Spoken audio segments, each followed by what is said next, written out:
pasado el tiempo pascual y providencialmente, entre la solemnidad de Pentecostés y la de la Santísima Trinidad del próximo domingo, celebramos la Visitación y contemplamos una escena que es muy conocida, muy particular, muy amada.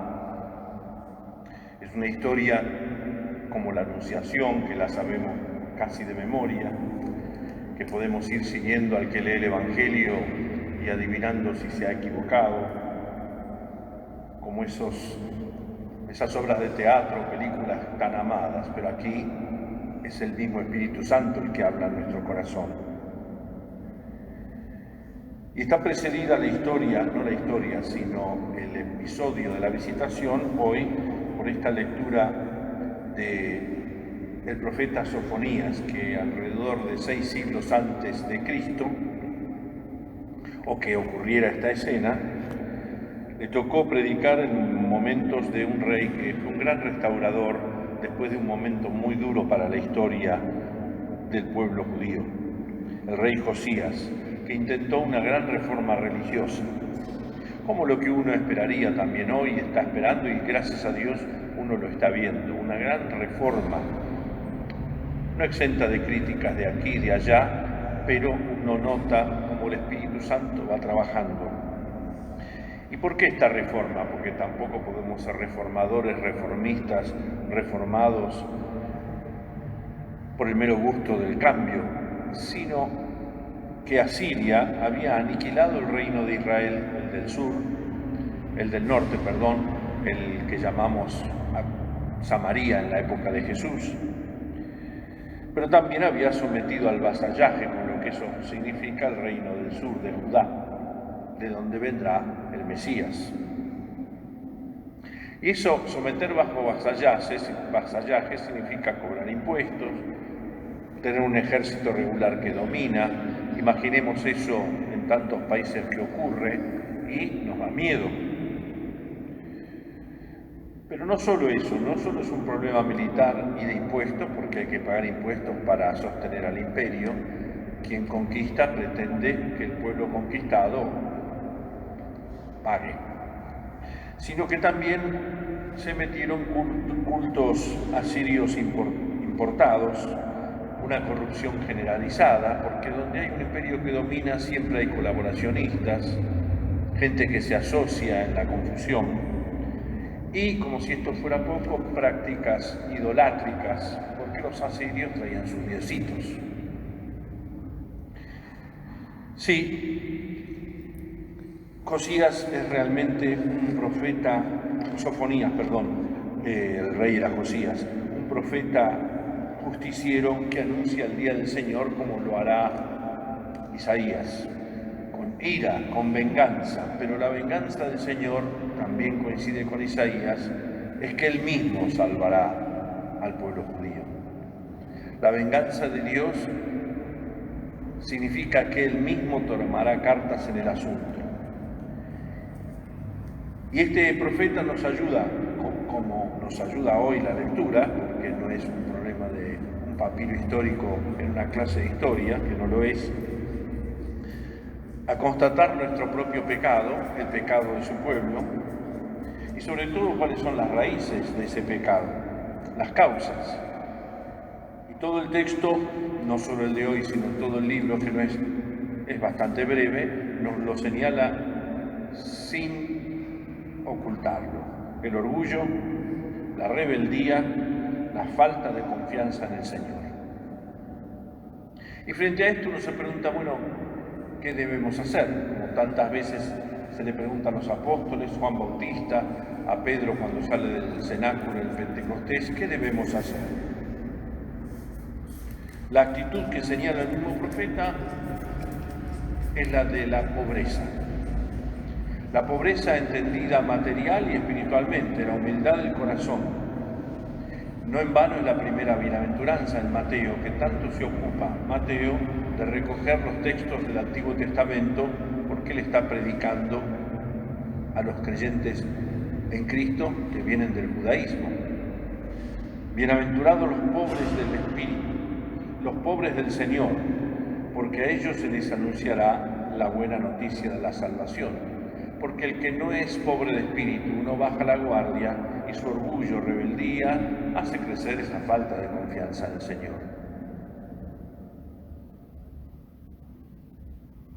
Y el mismo Jesús, en un texto que también reproduce Lucas, no solo Mateo, dice: Te alabo, Padre, Señor del cielo y de la tierra, porque has revelado estas cosas ¿a quién?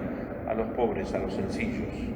Cuando tenemos lleno el corazón de tantas cosas, ídolos, corrupción, lo que señalaba el profeta, no hay lugar para un mensaje como el del Evangelio. Isaías refrenda esta espiritualidad hablando de la grandeza del Señor. Es el texto usado como salmo responsorial, pero es un texto del profeta Isaías. La grandeza del Señor, las maravillas que Él hace en medio nuestro, la confianza del orante, está como dejando la pelota al borde del arco para el Magnificat, que abraza todos estos cánticos del Antiguo Testamento de alabanza y de adoración. Sí, hoy nos hace bien paladear textos que volveremos a ver, como los vimos en el Adviento pasado y en el próximo. Una historia dulce, muy amada, preñada, nunca mejor esta palabra, preñada de promesas del Señor. Es un canto a la esperanza, que nos hace distinguir la esperanza de la mera espera. Pueden estar esperando que termine, ya terminaré. La espera es la espera, valga la redundancia, de un bien fácil de obtener, no sin alguna dificultad, que exige algo de paciencia, pero ya termina. Otra palabra parecida, pero que no es exactamente la esperanza, es la expectativa. Por ejemplo, para que sepamos, la expectativa es el deseo de un bien, pero que ya no es fácil de obtener, sino que es difícil, arduo, y solo con la ayuda de los demás lo podemos obtener. Por ejemplo, y no es una cargada, muchos candidatos a muchos cargos tienen la expectativa de que los votemos, pero dependen de que los votemos.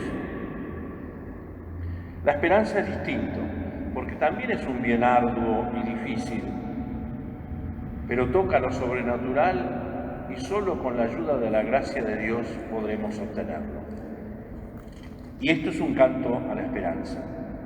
Lo que la gracia hace en nosotros a partir desde y con nuestra pobreza, cubriendo con su sombra las imposibilidades humanas. Dos mujeres, María e Isabel, que viven existencialmente una imposibilidad humana. Isabel anciana, la llamaban estéril, su marido anciano, y María, joven, con posibilidades de maternidad, pero no conocía varón, no tenía relaciones con varón alguno. Y frente a estas imposibilidades humanas, el Señor cubre ambas con su gracia, de un modo eminente en María, con su infinita posibilidad. Recuerden lo que Jesús dice en la última cena: sin mí nada pueden hacer. La esperanza es posible porque el Señor nos acompaña. Y Pablo dirá, de un modo simétrico: todo lo puedo en aquel que me conforta. Esta escena que hemos leído, que ha leído el Padre Pablo, provoca enseguida una bendición. Bendita tú que has creído lo que te fue dicho de parte del Señor, bendito el fruto de tu vientre, que rezamos en el Ave María constantemente, palabras de Isabel. Una bienaventuranza, bienaventurada que has creído las palabras del Señor. Me gusta decir, porque lo es, no porque lo diga yo, que es la primera bienaventuranza del Evangelio. Antes que Jesús diga bienaventurados los pobres, Isabel dice: bendita o bienaventurada o feliz o dichosa porque has creído lo que te fue anunciado. Y el Magnificat, este canto que es el más bello de todo el Nuevo Testamento. Sí, María partió sin demora. Esta escena la leemos y la paladeamos, ya termino, a las puertas de otro evento muy significativo que se acerca, que es la colecta anual de Cáritas, que es importante por lo siguiente. Primero porque es importante, es para ayudar. El lema este año, lo van a ver en los medios, si los medios nos atienden a la conferencia de prensa, porque es una colecta nacional. Fíjense cómo nos ayuda este Evangelio a comprenderlo. El lema es mirarnos, encontrarnos, no solo mirarnos, y ayudarnos. Sobre todo después de 3 años de pandemia donde todo era a distancia, la dificultad del encuentro, la dificultad de una ayuda. Se ha tratado de hacer, se hizo mucho más de lo que imaginamos, pero siempre menos de lo que está a nuestro alcance. Mirarnos es porque los ojos son la lámpara del cuerpo. Decime qué mirás y yo te diré qué hay en tu corazón. Encontrarnos porque donde esté tu tesoro estará tu corazón. Uno se encuentra con el que ama, con el otro se desencuentra o no quiere encontrarse. Y ayudarnos porque de la abundancia del corazón habla la boca. En la Biblia la boca no es simplemente un discurso bla bla bla. De hecho nosotros cuando alguien nos hace mucho bla bla bla y nos miramos diciendo, sí, decís bla bla, pero fíjate lo que has hecho. Ojo, que no critico a ninguno y a sus archivos porque no hay ninguno que resista a un archivo. Solo 2 resisten a un archivo. Jesús, María, donde nadie pudo encontrar una mentira en su boca, lo dice Pedro y María. Pablo no resiste un archivo, perseguía a los cristianos. Pedro no resiste un archivo, negó 3 veces a Jesús y me viene a hablar, y sin embargo la gracia de Dios, digo para los que somos expertos en quién debe estar allá, quién acá, quién ahí, quién el Papa, quién cosa.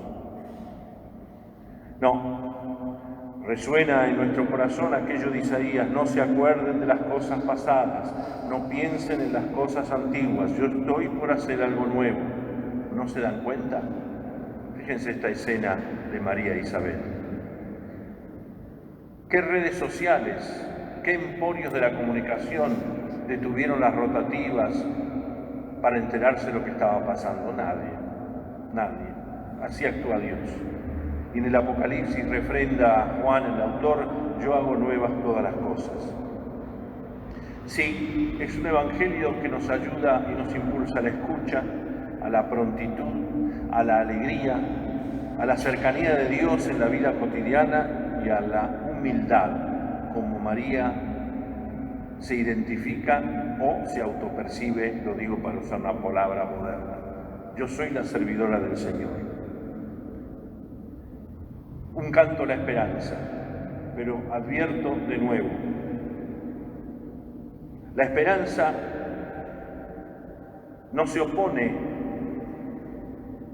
a la sensibilidad. Es decir, la esperanza para algunos puede ser la insensibilidad. No sentir sino solo mi vida, solo de Dios, no siento el resto. Hay muchas técnicas y mucha gente que piensa que eso es el Evangelio. Pero existe el mal en el mundo, hay angustias, sufrimientos, enfermedades, separación, muerte, pobreza. Una sensación experiencial de la miseria, nuestra y de los hermanos. La esperanza no suprime la sensibilidad del dolor, sino lo ubica en el plan de Dios. No suprime la sensibilidad frente al dolor ajeno, al revés, asusa la sensibilidad frente al dolor ajeno, para tratar no solo de verlo, sino de encontrarse y de ayudar. Por eso el dolor de la cruz es prenda de un fruto más maravilloso. Tampoco la esperanza es indiferencia, negación o vacío. La esperanza es riqueza interior y valoración positiva de los bienes. La negación de los bienes temporales y valores humanos como la amistad, la salud, el arte, la profesión, el oficio, el trabajo, bajo el pretexto de buscar lo eterno o lo divino, sería una forma de perezosa evasión y abominable egoísmo. Yo estoy bien, lo demás que pues yo me entero con Dios y me arreglo con Él. Eso no es esperanza. Y finalmente tampoco la esperanza es irrealismo. Creer y querer que todo va bien. Según quien gobierna, todo va bien. No. Esperanza no es justificar todos los disparates que cometen o que cometemos, no. Eso es desnaturalizar la esperanza. Una cosa es la esperanza teologal que espera en Dios y se apoya en Dios, y otra un optimismo humano que depende del temperamento, de los días, de las cosas. Eso no es auténtica esperanza, sino falta de realismo. Creer que todas nuestras instituciones, incluso las parroquiales, las diocesanas, están ok. Nos saludamos, ¿todo bien? ¿Todo tranquilo? Como para no decir nada más. No. O que nuestra gente es santa. No, nuestra gente quiere ser. Que el Señor nos ayude bajo este ícono tan bello de la visitación para mirarnos, encontrarnos y ayudarnos. Amén.